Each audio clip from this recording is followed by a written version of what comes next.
Hello friends, welcome back. स्वागत है आप सभी का स्मार्ट जीके के इस यूट्यूब चैनल में। सभी साथियों का बहुत बहुत स्वागत है। साथियों, इस वीडियो में हम लोग जानेंगे सभी जोन के एक्सपेक्टेड कट ऑफ के बारे में, रेलवे ग्रुप डी से रिलेटेड, और साथ ही साथ आपको उन दो जोनों का नाम भी बताएंगे जो इस बार सबसे ज्यादा सेफेस्ट है, सबसे सुरक्षित दो जोन, जहां पर इस बार कट ऑफ जो है इन दो जोनों में सबसे कम रहेगा। ये कौन से वो दो जोन हैं वो हम लोग देखेंगे इस वीडियो में। साथ ही साथ आपको सभी जोन का कट ऑफ क्या रहेगा लगभग वो भी आपको बताएंगे एक्सपेक्टेड इसी वीडियो में। ठीक है, बिल्कुल सटीक आपको फुल एनालाइज के साथ जो है कट ऑफ बताएंगे। इस पूरे वीडियो को कंप्लीट देखिएगा। सभी साथियों से रिक्वेस्ट है, वीडियो को सभी साथी लाइक कर दीजिए। रेलवे ग्रुप डी से रिलेटेड पल पल की अपडेट आपको सबसे पहले मिलेगी इसी चैनल पे। सभी साथी जो है चैनल को सब्सक्राइब करके बेल आइकन ऑन कर लीजिएगा जो लोग नए हैं। तो चलिए देखते हैं। सबसे पहले तो ऑलमोस्ट सभी जोन के बारे में हम लोग कुछ डिस्कस कर लेते हैं। ठीक है, उसके बाद जो है आपको लास्ट में जो है बीच में ही आपको उन दो जोनों का नाम भी बता देंगे जहां पर इस बार का जो कट ऑफ है वो सबसे कम रहेगा। चलिए देख लेते हैं साथियों। शुरू करेंगे उससे पहले कुछ आपको बता दें। देखिए साथियों, एग्जाम जो इस बार कंडक्ट कराया है टीसीएस ने, आरआरसी ने, साथियों देखो इस बार का जो पेपर हुआ है ना, रेलवे ग्रुप डी के इतिहास में इतना टफ क्वेश्चन कभी भी नहीं पूछा गया है। पूरे रेलवे ग्रुप डी की इतिहास की बात कर रहे हैं, जब से रेलवे ग्रुप डी का पेपर हो रहा है तब से लेकर अब तक, और इतना डिफिकल्ट क्वेश्चन का लेवल कभी भी नहीं रहा है इस बार जितना क्वेश्चन का लेवल रहा है। ठीक है, तो साथियों इस बार जो है ना, देखो क्या क्या पूछे गए हैं आपके। टोटल 100 मार्क्स थे आपके, है ना, टोटल 100 नंबर थे ना। 100 में जो है साथियों आपके यहाँ पर अगर बात करें मैथ की, तो मैथ के आपके 25 नंबर पूछे गए हैं। रीजनिंग की अगर बात करें तो रीजनिंग के 30 क्वेश्चन पूछे गए हैं।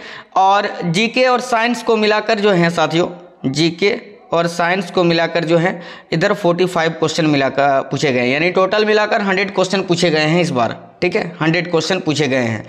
और अगर साथियों मैथ की अगर बात करें ना, तो देखो क्वेश्चन जो था, क्वेश्चन तो ठीक था, लेकिन क्वेश्चन का लेवल थोड़ा सा, मतलब जो लैंग्वेज प्रॉब्लम था ना, उसमें सबसे ज़्यादा दिक्कत हुई है बच्चों को। किस में दिक्कत हुई है? पढ़ने में, बच्चों को समझने में कि क्वेश्चन में बोला क्या गया है। अब कोई भी क्वेश्चन जो था ना साथियों, एक लाइन का तो क्वेश्चन नहीं था।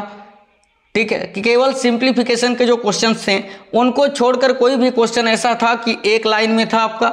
आप लोगों ने एग्जाम दिया है, आपको पता है क्वेश्चन कम से कम 2 मिनट चाहिए आपको क्वेश्चन को पढ़ने में, पढ़ के समझने में। एक बार में बहुत सारे बच्चे ऐसे हैं जिनको एक बार पढ़ने में समझ में ही नहीं आया है क्वेश्चन में क्या पूछा है, तो वो दोबारा पढ़ें, यानी 2 मिनट, और एक बार पढ़ने में 2 मिनट और दूसरी बार पढ़ने में फिर 1 मिनट, 3 मिनट का समय लगता है क्वेश्चन को पढ़ने में केवल। उसको सॉल्व करने में 2 मिनट लगेगा। एक क्वेश्चन को बनाने में 5 मिनट का समय लगा है मैथ का। मानते हो कि नहीं बताना। अगर मेरी बात गलत है तो नीचे कमेंट बॉक्स खुला हुआ है, आप लोग कमेंट कर सकते हैं। ठीक है, एक क्वेश्चन को बनाने में 5 मिनट। जो पढ़ने वाले बच्चे हैं, जिन्होंने लगातार प्रिपरेशन करी है, जिनकी तैयारी बिल्कुल भी नहीं छोटी है, वो बच्चों की मैं बात कर रहा हूं यहाँ पर। साथियों मैथ में जो 25 क्वेश्चन है ना, तो इन 25 में से जो है ना ज़्यादा से ज़्यादा बच्चे जो हैं उन्होंने जो है 12 से 13, ज़्यादा से ज़्यादा 15 क्वेश्चन, 15 मैंने हाई लेवल की बात कर रहा हूँ मैं।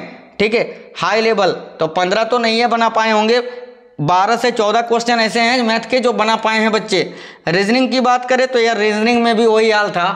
पहले रीजनिंग अलग था, सीटिंग अरेंजमेंट से 4 क्वेश्चन पूछा था। ठीक है, तो सीटिंग अरेंजमेंट में क्या होता है, उसको पढ़ो, फिर उसको बैठाओ, फिर उसको सॉल्व करो। एक क्वेश्चन में 5 से 6 मिनट का समय चाहिए आपको। ठीक है, इसी चक्कर में ये 30 में से अगर ओवरऑल अगर हम बात करें, शॉर्टकट में आपको बता रहे हैं, तो रीजनिंग के जो 30 क्वेश्चन है ना, अप्रोक्सीमेटली 15 से 18 क्वेश्चन ही बच्चे बना पाए हैं। मैं मानता हूं रीजनिंग सबसे इजी सब्जेक्ट होता है रीजनिंग, लेकिन इस बार जो है सबसे हार्ड यही हो गया आपका। ठीक है, क्योंकि क्वेश्चन पढ़ने में बहुत ज़्यादा टाइम निकल जा रहा था। तो मैं यहाँ पर मान के चल रहा हूँ इधर कि रीजनिंग के ज़्यादा से ज़्यादा एवरेज औसतन जो पढ़ने वाले बच्चे हैं उन्होंने 18 क्वेश्चन ही किया होगा, 18 से 20 क्वेश्चन। ठीक है, इससे ज़्यादा नहीं। 1-2 बच्चे ऐसे हैं जिन्होंने 20, 22, 23 किया होगा। बात करें अगर जीके की और रीजनिंग, जीके की और साइंस की साथियों, करेंट अफेयर्स जीके और साइंस की बात करें तो 45 क्वेश्चन में से जो है ना साथियों, 45 क्वेश्चन में से आप मान के चलो इधर साइंस का क्वेश्चन 25 में तो 10 से 12 क्वेश्चन ही बने होंगे, उससे ज़्यादा बन ही नहीं सकता है। 10 से 12 क्वेश्चन साइंस के और इधर 10 क्वेश्चन हम ओवरऑल मान लेते हैं, यानी टोटल मिलाकर चलो 25 ही मान लेते हैं। 27 क्वेश्चन हम लोग यहाँ मान लेते हैं, ठीक है।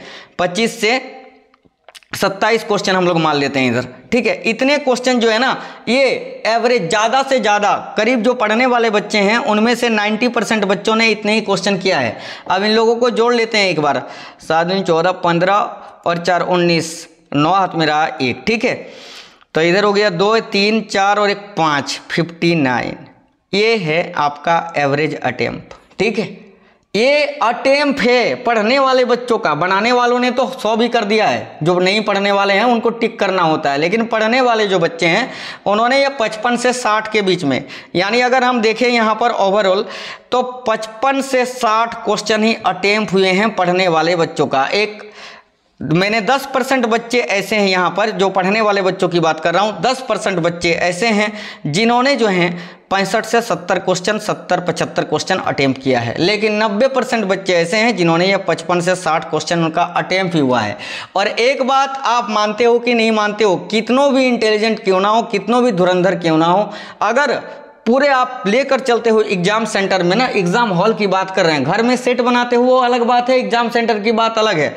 घर में सेट बनाने में और एग्जाम सेंटर में अंतर होता है। तो अगर आपने यहाँ पर 60 क्वेश्चन अटेम्प्ट किया है ना, 55 से 60 क्वेश्चन, तो आप मान के चलो 5 नंबर तो आपका नेगेटिव कटेगा ही कटेगा, ठीक है। 4-5 नंबर ऐसे होंगे जो आपके जाएंगे ही जाएंगे, ठीक है। ये आपको भी पता है, कितनों भी एक्यूरेसी के साथ आप करके आते हो। घर में जब आंसर की आता है ना, आंसर की जब आता है, जब मिलाते हैं तो देखते हैं कि ये गलती से बाय मिस्टेक एग्जाम के प्रेशर में, एग्जाम हॉल में आप जानते हैं उस क्वेश्चन का आंसर क्या होगा, फिर भी गलत हो गया है, ठीक है।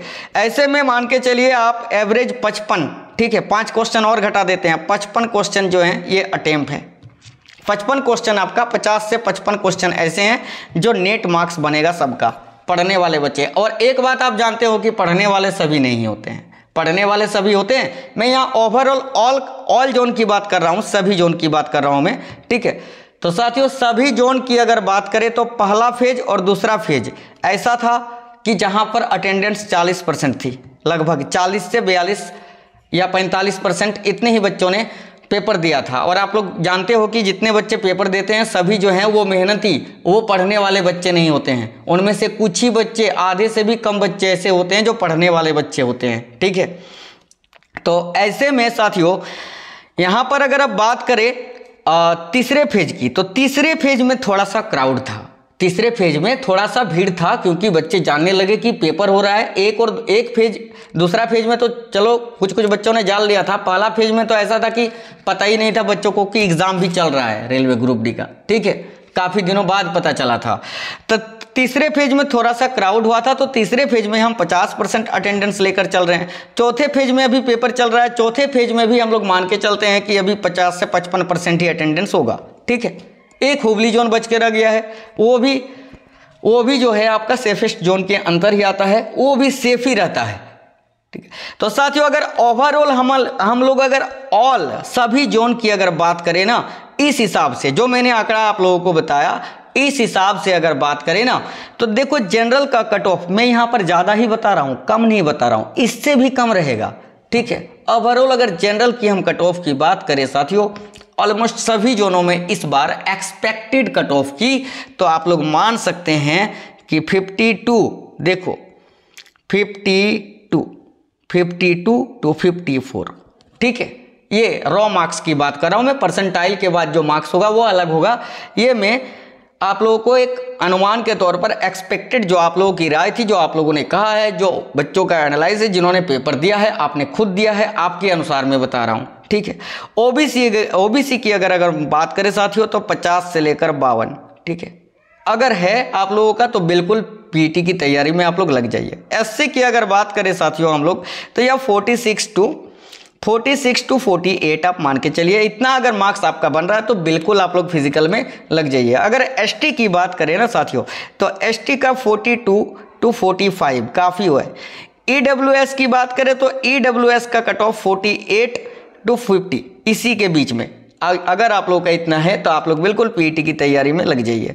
बात कर लेते हैं यहाँ पर हम पीडब्ल्यूडी की। तो पीडब्ल्यूडी का भी अगर साथियों 48 के आसपास आप लोगों का रॉ मार्क्स बन रहा है, 45 to 48, तो भी आप लोग पीईटी की तैयारी में लग जाइए। एक्स सर्विसमैन और एक्ट अप्रेंटिस इन लोगों का कट ऑफ तो कम ही रहता है, तो मान के चलिए अगर 32 to 35 भी आप लोगों का बन रहा है तो बिल्कुल आप लोग जो है अपने पीईटी की तैयारी में लग जाइए साथियों, क्योंकि सिलेक्शन होगा और पक्का होगा।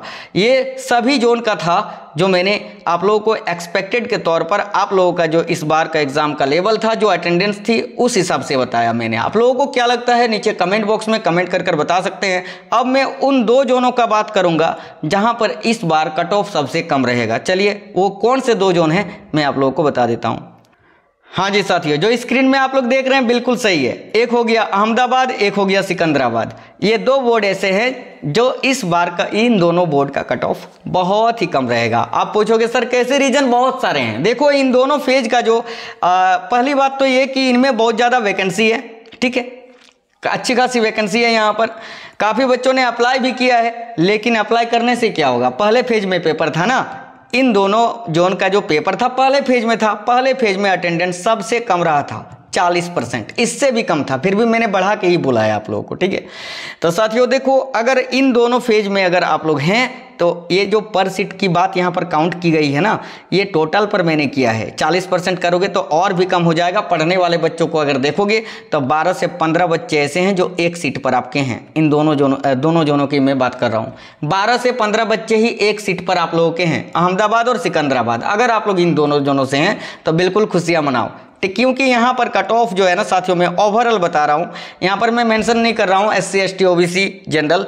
यहाँ पर साथियों अगर आप लोगों का स्कोर 42 प्लस भी बन रहा है ना, अगर आप लोग किसी भी कैटेगरी से हैं, चाहे वो जनरल हो, SC हो, OBC हो, अगर आप लोग 42 से प्लस भी आप लोगों का बन रहा है तो बिल्कुल पीईटी की तैयारी कर दीजिए, क्योंकि आपको खुद पता है इन 2 जोनों में इस बार कट ऑफ सबसे कम रहेगा, ठीक है। और पहले फेज में पेपर था, अटेंडेंस पहला फेज में बहुत ही कम था साथियों। तो आप लोग कमेंट बॉक्स में कमेंट कर बता सकते हैं कि आपको ये वीडियो कैसा लगा है, आपको क्या लगता है कट ऑफ क्या रहेगा, आप लोग भी कमेंट कर बता सकते हैं। ये आप लोगों के अनुसार एक एक्सपेक्टेड कट ऑफ था जो मैंने आप लोगों को बताया। साथियों सभी साथी वीडियो को जरूर लाइक कर दीजिएगा, चैनल को सब्सक्राइब करके बेल आइकन को ऑन कर लीजिएगा, क्योंकि कट ऑफ के साथ साथ आपको स्टडी मटेरियल हमेशा मिलती रहती है चैनल में। तो चैनल सब्सक्राइब करके बेल आइकन ऑन कर लेना और कमेंट करके जरूर बताना। अगर आपको वीडियो अच्छा लगा तो सभी दोस्तों के साथ जरूर शेयर कर दीजिएगा। मिलते हैं नेक्स्ट अपडेट में, तब तक के लिए जय हिंद, सभी को वंदे मातरम।